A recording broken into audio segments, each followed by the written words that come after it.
Okay, sorry to keep you waiting. We changed up our practice schedule today because got our second practice in of the week here, and this morning I didn't think we'd be able to get it in this afternoon, so I had to go out there and get it done, which made me a little bit late to this, and apologize for that. Okay, Iowa State, looking at their through their film, they're without a doubt the most competitive 2-9 team in the country. That's for certain. People can say what they want about how they're no good.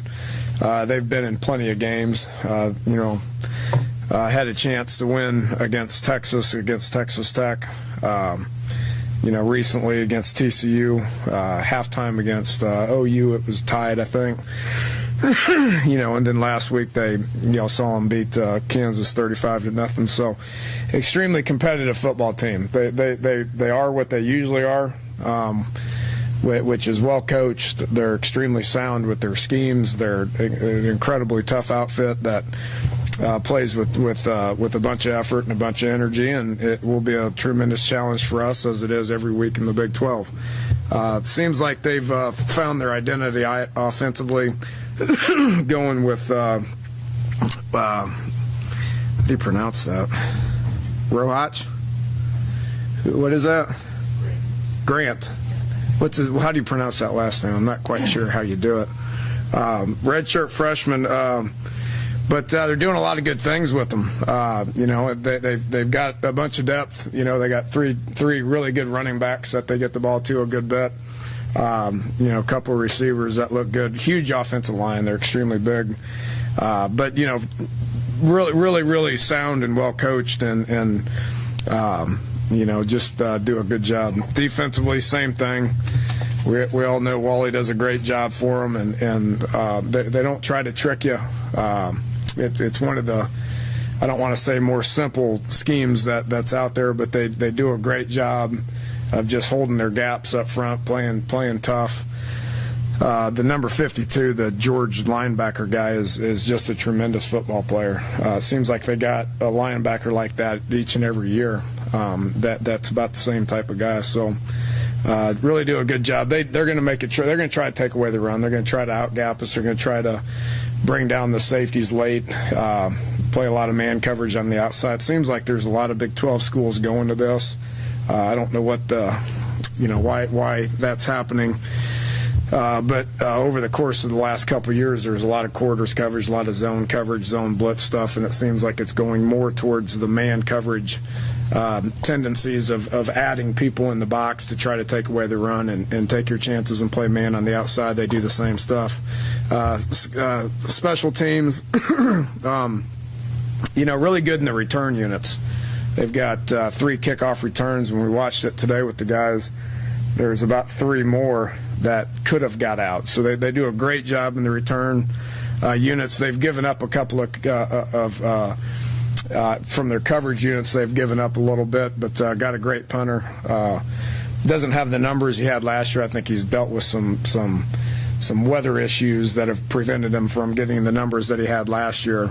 But still a quality returner as well. So all 3 sides of the ball, same thing, well coached. Just tremendous try-hard guys that got some momentum last week after some tough losses this year. So they're probably as confident as they've been all year, and will come in here and fight hard for a win. Been telling the guys all week, basically for since the Kansas loss, that this time of the year it doesn't really matter who you play. It's the team that has the most energy. It's the team that plays with the most effort and is willing to be tough and strain and fight your butt off for a win. It's the team that's going to win. So, questions?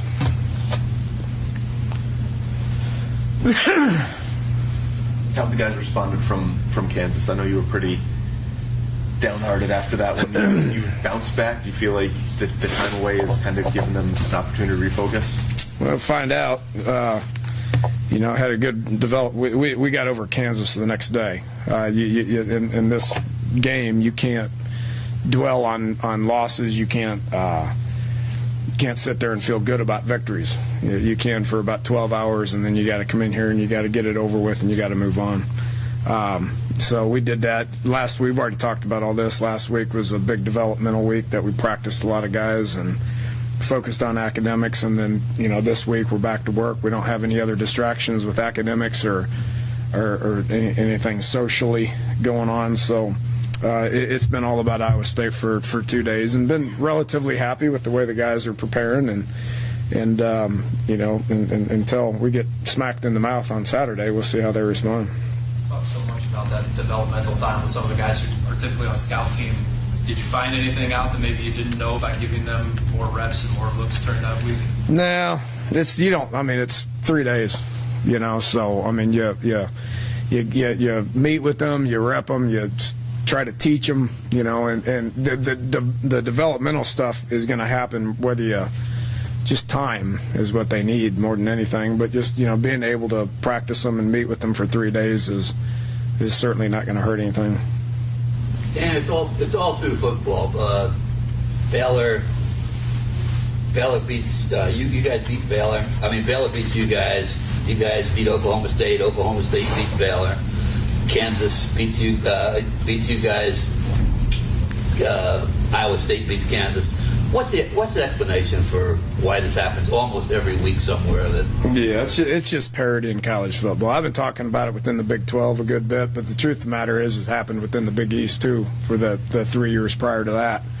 If you look back at what West Virginia's record was, there is the same thing was happening. We went go to the Orange Bowl. I mean, did you forget that we lost a couple of Big East games and then barely beat a couple of Big East teams to get to the Orange Bowl? It's just parity in college football. It's very evident in the 5 power conferences, but it obviously trickles down into the non-power conferences. And then there's we've talked about FCS schools beating FBS schools. That happened again last week. So just parity in college football, and you can't take anything for granted. And you got to prepare like it's, like it's important to you every week, or you will get beat. I don't think you can explain it any better than that. There's a few that can get away with just showing up and not playing particularly well and winning. It's just hard to do. Talked about Iowa State wanted to take the run away. It's something they've had trouble doing this year. Do you feel like that's an area you guys can be successful with, an area you want to look to really take advantage of? Yeah, I hope so, since that's what we try to do every week. I mean, I say that, and I feel silly saying it because everybody tries to take the run away and everybody tries to run the ball. So there's a few exceptions, but we'll certainly try to do that. I've had relative success doing so. There's another trend, where a lot of these rushing yards are coming from quarterbacks too, which we don't have the luxury of.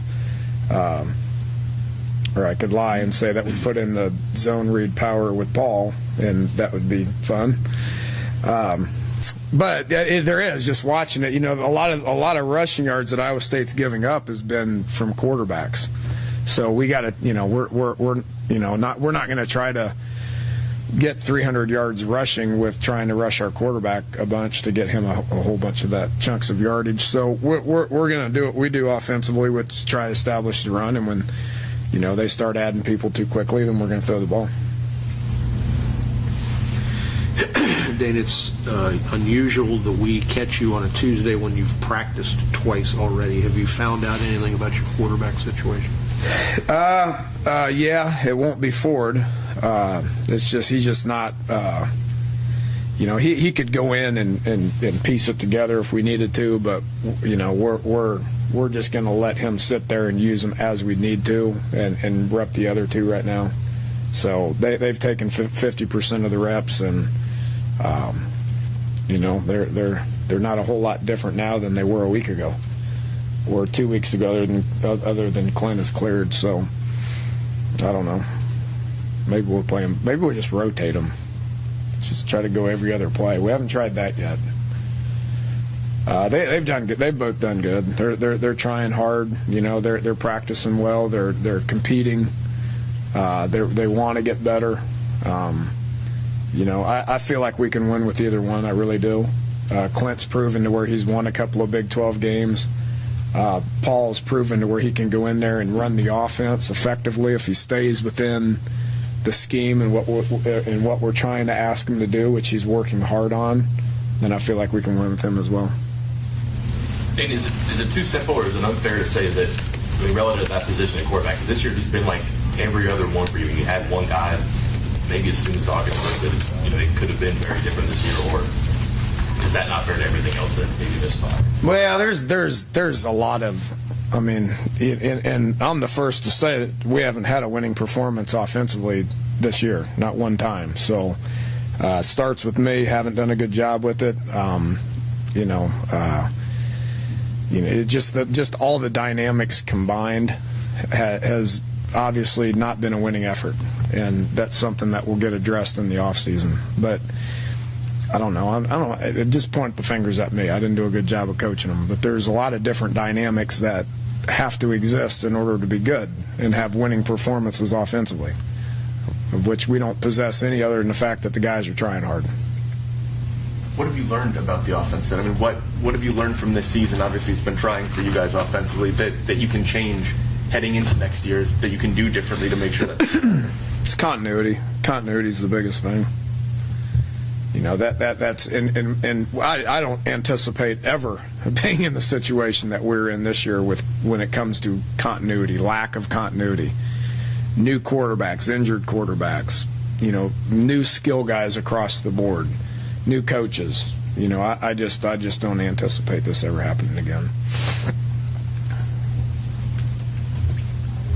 What's the senior class meant to you, and do you think the program is a smaller unit, but they were freshman and sophomore when you took over the program? Coaching change, confidence change. Yeah, it's been tough for them, and I appreciate these guys. There's about 24 of them last year. I said the same thing about, and then this year there's I think 14 of them. The only one that doesn't fall into this category is Charles Sims. But a collection of guys that have been through a lot of adversity, coaching changes and conference changes. I mean, there's a lot of change going on that certainly appreciate everything that they've done, working hard. Proud of how they're all doing academically. They're all real close to either have gotten their degree or going to achieve that. So, just like every senior day across the country, our job as coaches and players is to put our best foot forward Saturday and to try to sit them out on top. Last week that usually we deal with this some in the bowl game too, but this one's a little different because there's no bowl game. That this week here is the last week that we're gonna spend time together as a team. So make this week count. I think earlier you said that Sims is good for younger guys. I think you said that Smallwood kind of does everything he does. If I'm not mistaken, I think that was what you said. It seems like you're using Smallwood similarly to, especially in the passing. Is that fair comparison moving forward? Very much so. I had Charles when he was a true freshman too, and there's no difference. Charles has been able to have been able to endure 4 long seasons and a lot of touches and a lot of ball games and has handled it unbelievably well and will do it in the NFL for a long time. Wendell, as a true freshman, is no different than Charles, and has used Charles being in that room to his advantage by just watching how he, his work ethic and how he does things, how he attacks the day every single day, how he attacks the game, how he practices, how he plays, and then seeing the versatility that he plays with, and it's going to help in recruiting as well. Not a lot of people that do what we do with them too. A lot of people have some receivers that they kind of stick in the backfield like we did with Tavon. But having the versatility to be an every down back and run between the tackles and then also be able to catch the ball out of the backfield and then line it up outside and be a receiver as well is pretty impressive. Dane, injury report, you had a lot of guys last week, or a few guys last week, you said couldn't have played if you'd play. What about this week? I guess the questionable guys are Cook's questionable, Fight's questionable, Bruce is questionable, Worley is questionable, have not practiced have not practiced to the point where they can play. We're still at Tuesday against Unique. Then I'm talking to you before, because I've got a couple of days with them already. But those 4 are questionable in addition to the guys that are down for good. Barber had surgery yesterday. KJ's still being monitored by our doctors, and obviously is out for the year. Christian Brown will be back in January. Malik Greaves went down with the hip, which this is his redshirt year, but it's prohibiting him from developing. He'll be back hopefully around March. In addition to Nana and Petaway and Tonkery, those guys. Riggs still out? No, I think Riggs back. Yeah, he's been out there. They did an MRI on him to make sure, and it'll be fine. So he hadn't played ball in 3-4 weeks. So I don't know what's going to happen once he actually pops somebody. You can say he's cleared for contact, but practice hits are different than game hits. But he has practiced, and he should be back, yes.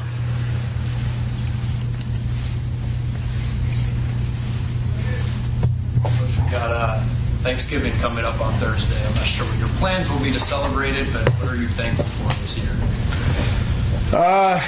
Well, it talked about the seniors. Always got to be thankful for them, and I'm thankful for the Big 12. I really am. I mean, it's challenging, but we're relevant, and we're learning a lot about ourselves as far as being in a power conference. And I really do. I mean, it seems like I always complain about it as far as where we're at, but that's not true. I mean, I think we're going to be extremely competitive and have a lot of the right pieces in place. I think we're a better football team this year than we were last year, minus, maybe 1 or 2 guys.